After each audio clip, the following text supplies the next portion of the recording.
is going to happen over and over again. What makes it valuable is that you fail forward. You got to go fail for yourself. There's way too many people out there today that talk and think. There's not as much doing. So you got to get out there. You got to get your hands dirty, put together a spreadsheet, but then go talk to people. I felt betrayal. I felt scared. I couldn't sleep. All of that was going through me, and I'm sure it was for you too. And I'm sure it was for Ian. We're human.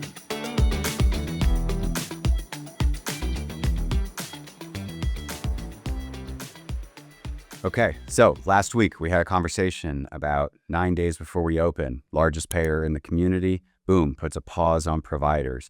You are the CFO of the company that is looking down at a 2-year strategy to fill up 100% on a Medicaid census using this payer within the first 3 weeks of opening the doors.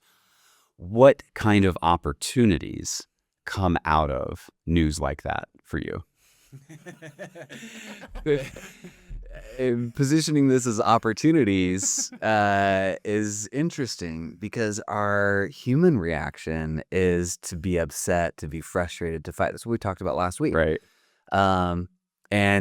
But we also talked about last week that we've got the benefit of having careers and experience in this space and spending also 2 years developing a strategy where we knew that we would be adaptable. And this was that first big moment of saying, we have to be adaptable. We said we were going to do this, and now we're going to do it. We put it on our logo. Now we actually have to do it. Right. So opportunities then. Now it shifts to, okay, let's look at the silver lining here. We've got an opportunity to tighten up how we're operating, how we're doing things. Let me take a step back here for a second. So we also talked about how there's reform that's going on right now that we like it or not. And if you're experiencing it today, or if you're going to be experiencing this in a year from now, we are all in a period of reform. We're changing the way we operate. We're doing things different. You're going to have to. Right. Let's first just acknowledge that behavioral health care is very expensive. These are expensive procedures for insurance companies to pay out on. Much more expensive than a broken bone. And so they are looking for return on investment, which means they want patients to start doing better and to not have to go through this kind of revolving door of detox. Which then tells us, okay, so the opportunity that we have to shine here and to be the best provider for not only our patients, but also our payers is to ensure that our clients, our patients do very well afterwards. And that could mean a number of things. They have job opportunities, housing opportunities. They have connection and community, the SAMHSA pillars. They have all these things that we're trying to do. And so looking at our operations, how can we tighten that better? There's the outcome side, and then there's also the business side to it. And so I have been focused more on the business side to it. You, Ian, the rest of the team has been much more focused on you and Ian are focused on both sides too. But a lot of our team is focused on the outcome sides right now. We've got an opportunity today with under a dozen people in our care to work through these kinks. On the business side, that means how do we get better? How do we tighten up around documentation, around attendance, minutes? How do we improve some automations? We've got some time right now where we're not focused on all of the noise and the chaos of having 100, 150 people in our care. We can actually really push the ball forward right now on some of these automations. Yeah, I've had to reflect this for a lot of our staff too, right? Because there's the inherent oh shit moment, right? We're going to have 50 beds full. We are going to be functioning, redlining, trying to figure things out while there is so much going on with having people in your care, especially in housing. So folks living and receiving care and all of this. And the reflection for me that I think is so important to deliver to folks is my experience in business and almost my entire career is when things slow down for whatever reason, that piece doesn't mean anything. But when things slow down, it's that opportunity to take the step back, as you mentioned, and go, what do we need to do differently? Where do we need to tighten up? What are we missing? What is really not working well that we thought would? What system is in place that just needs to be shifted and transformed slightly? And being able to use the time when things are a little slower, right, with a dozen people versus, again, 50, 75, 100, to really dial in the systems. So once we get things really dialed, whether it's with commercial, commercial insurance, with the Medicaid payers, whatever it is, we then use that time to alter the operations and get, expenses, really dialed in, right? What does it really cost to feed people, right? Like, great example, right? Like, we have projections, right? And then in real life, you realize, actually, no, Mhm. it's like a lot lower than we thought to still deliver the quality of food service, right? So like, we're being able to use this time to like tweak everything, which then puts us in just a much better position to be able to then bring in 36 people in 2 weeks, because then we've had that opportunity to really, to really just figure out how to not only run lean, but like, what are the actual expenses? What are these processes that work or don't really work? And we to further that, we're not just looking at it, from the ivory tower. Like, oh, like here's what the numbers say, and we need to focus on the food budget right here. Right? Although that has been something that we've looked at, sure. Right? But what we've actually done is we've gotten into the front lines of the battle. Right? So we're like talking with our frontline staff, our direct care house managers, and we're asking them, would love to like take some more time later on to talk about what's going well. Right now we want to know what's not going well Yeah. and what can be done better. And okay, great, you've got some ideas here about like things that aren't working as well as we'd like them to. What are your solutions? Okay, great, here's some good solutions. Let's go execute on these things. We talked also last week about innovation is so simple. It's just doing what we said we were going to do. This is also innovation. Talking to the folks who are with clients and in the operations on the front lines of the battle day in, day out, and saying, hey, what can we do better? It's so simple. Yet, why aren't more groups doing this? And what we're finding is that they've got fantastic ideas, much better ideas than you or I could ever have, because we're not doing this day in, day out. Right.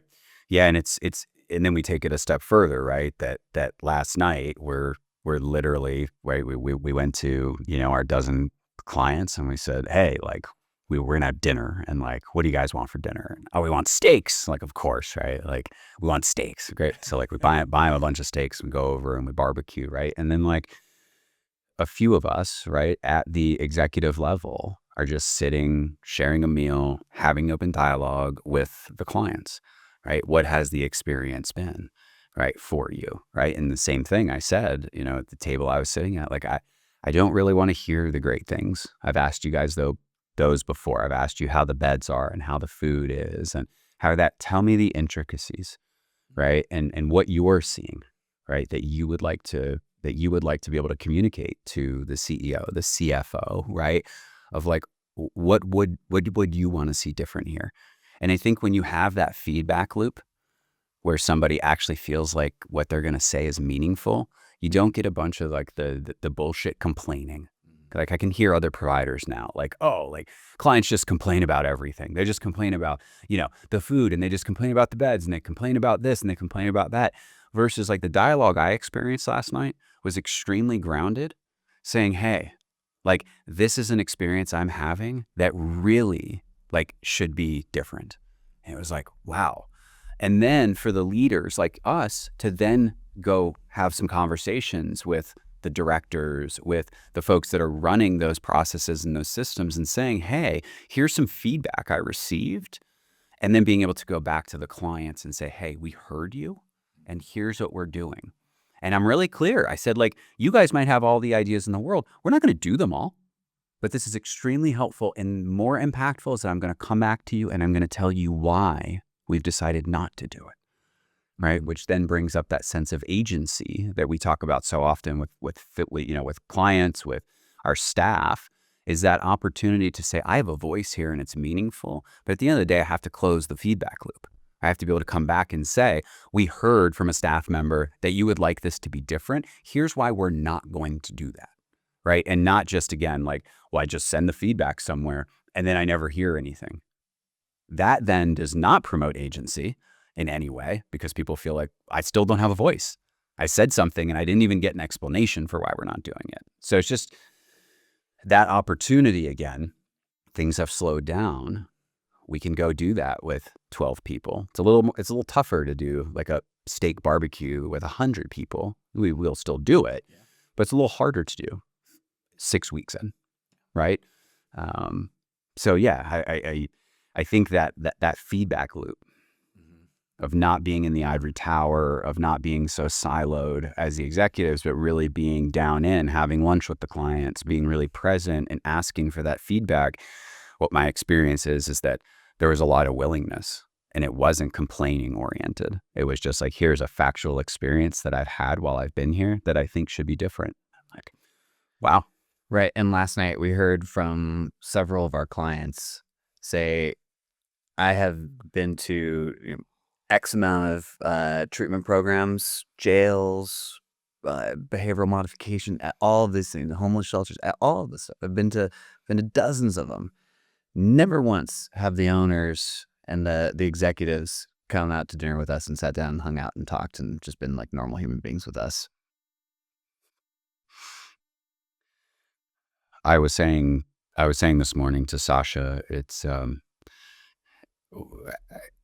when I reflect and think about it, we're trying to bring care back into behavioral health care, right? Like that's really what it is, right? It's that, like, of course, like it's important that we have a relationship in that way, right? And that, like, that you're important, not just to the folks that are, running the houses and providing the therapy and the medical services, but to everybody here. Like, we see that you have a lot of value as a human being, right? And then there's that element of, like, we're bringing the care back into it.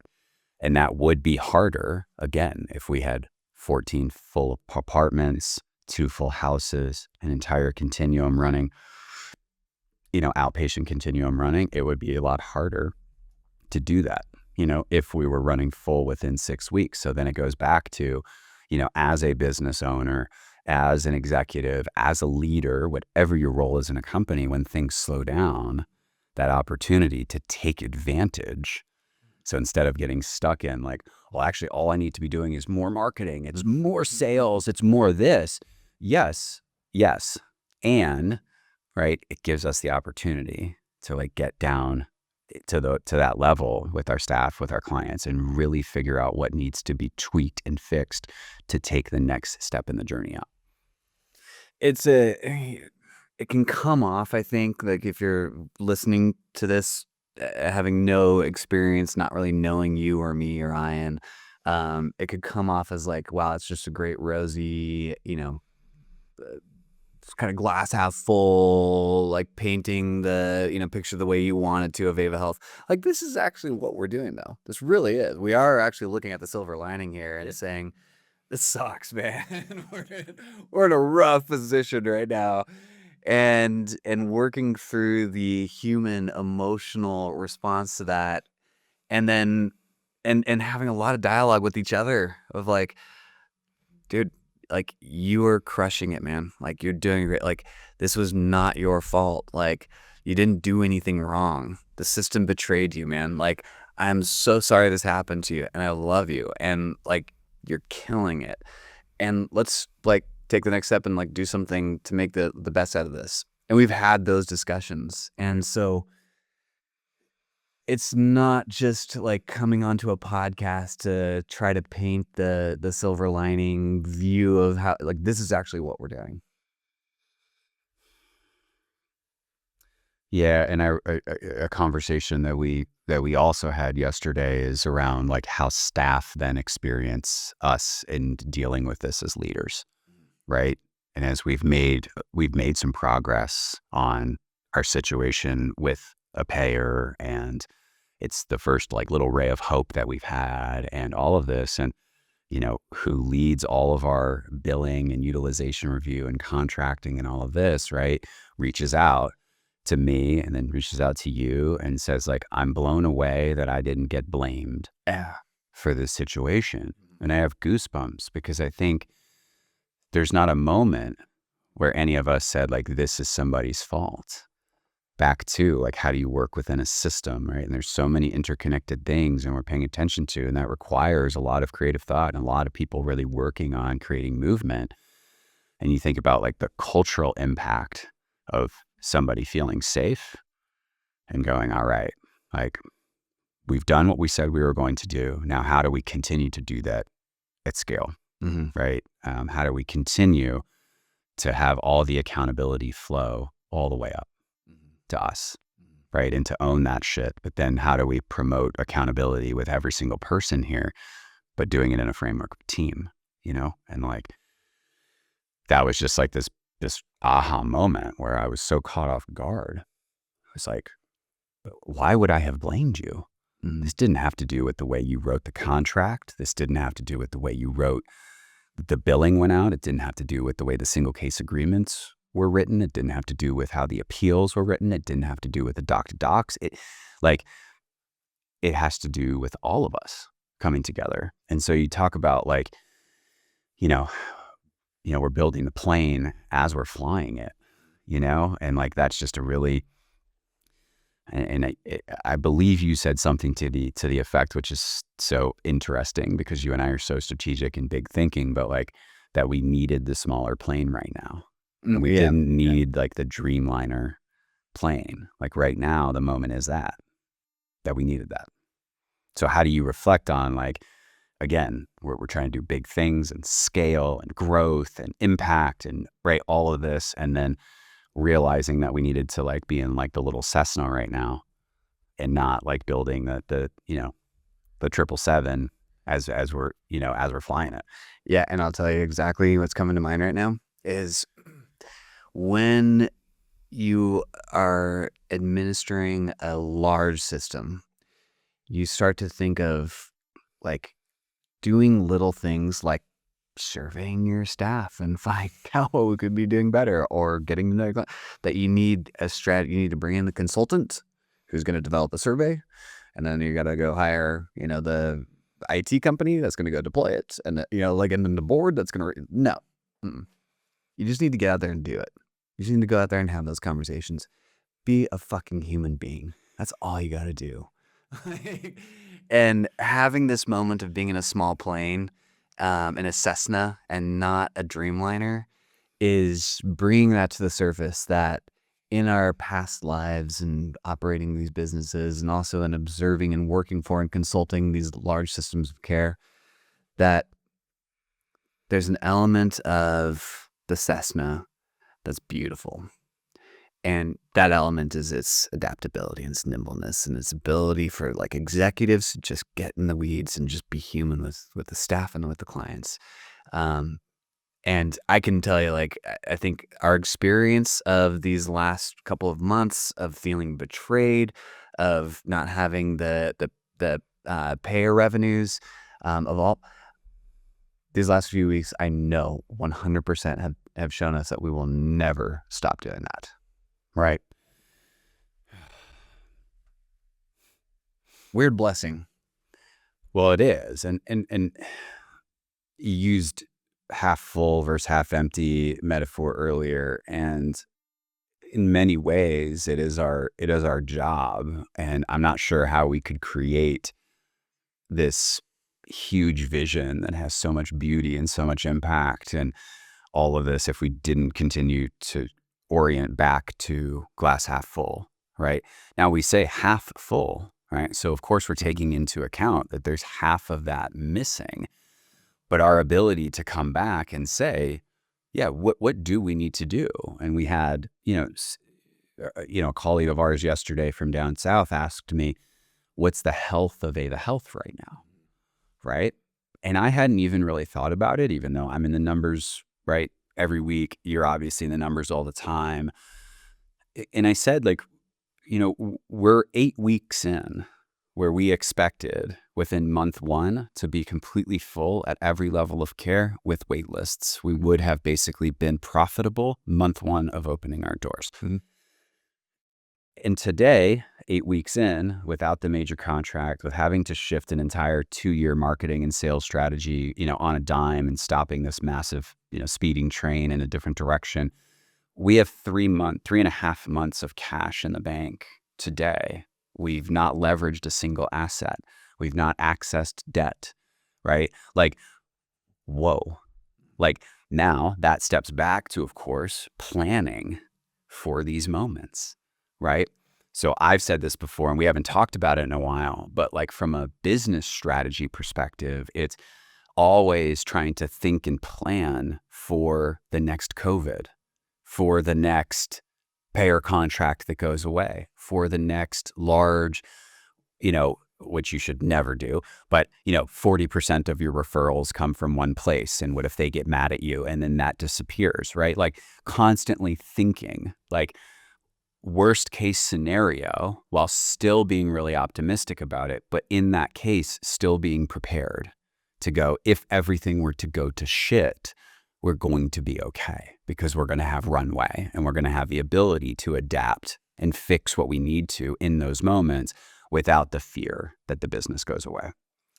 And it goes back to like our own experiences that have led us to this moment right now and qualify us to be making these decisions. Were failures, adversity, challenges, losing businesses, like all of that, right? Like we have constantly failed forward in our lives. We did a podcast on it about how much we fail. We did. And that is what shaped how we planned for this moment, right? If things went well in our lives up to this point, we'd be like totally fucked right now. We would, because you would be operating just purely rosy lens. And I've said this before, right? Like for many years in business, until again, major crashes happened in my own life and failures, was living in hope, right? Which is not a business strategy. Let me tell you. That's it right there. Roman, where's the clip? That's the clip right there. Like, let me tell you. Hope is not a business strategy. Right. And so, okay, we can have glass half full. We can sit here, right, Yeah. where like there's so many things that are just completely chaotic in the way that we projected this business was going to work for over 2 years at this point. We are in a completely different direction. But having that strategy and that thought and that preparation behind it puts us in a position to be able to weather the storm. And I know that you've brought it up several times last week and then today as well, is like, from a provider perspective, right? Like my whole life, I've learned so much from my own mistakes. There's a quote that's great, right? That like the fool is the one that learns from his own mistakes, and right, like the person who has a lot of wisdom is the person that learns from other people's mistakes, right? Now I haven't fully made that transition yet, so I'm probably still a bit of a fool. However, it's like for anybody that's out there listening, it's like start to think about, right, that hope is not a business strategy, right? And plan for the next worst possible case scenario now. And think about that from every lens, from cash flow, from marketing, from operations, from all of this, of how would you pivot or adapt? Because even me, I've said to many people, if there was 100 things I would have told you that would have gone wrong when we opened our doors, the one we are facing right now was not on that list. Which is, again, dude, have to go above and beyond, continue to think about what could go wrong and how we would actually address that moving forward. And I would even go one step further beyond hope is not a business strategy. I would also then take the next step and say that a purely academic approach to strategy is also not a business strategy. It does require, I kind of disagree with that quote that the fool is the person who learns from their own mistakes and that the wise man is one who learns from others. Yours and my life experience has been that Failure is going to happen over and over and over again. And what makes it valuable is that you fail forward, that you learn from your mistakes, and that your mistakes get you better, make you better.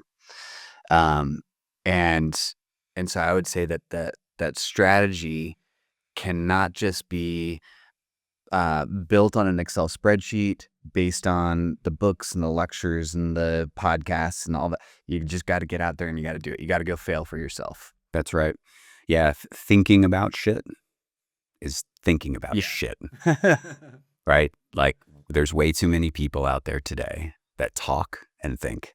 There's not as much doing, right? So you got to get out there. You got to get your hands dirty. So sure, put together a spreadsheet, but then go talk to people and find the connection between the numbers in the spreadsheet and the humans, right? Which you talk often about. And like, get in and start to do and see what works, see what doesn't work, shift, adapt, and be nimble, like, no matter what is going on. So another episode, Inside Ava Health, bringing you behind the scenes. It's always beautiful to be here with you, brother. And Likewise. I'm stoked for your newsletter to come out. Thank you.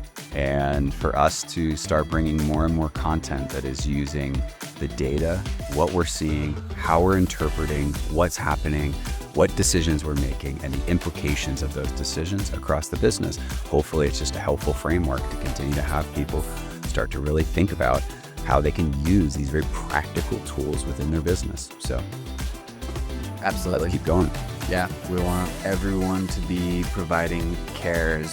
I love what you said, that we want to bring care back into behavioral healthcare, and we're not the only ones doing it. So this genuinely is coming from a place of like, let's do better. And showing what works and what doesn't, and the pain and the suffering and everything in between. So Awesome. see you next time. All right. Love you, brother.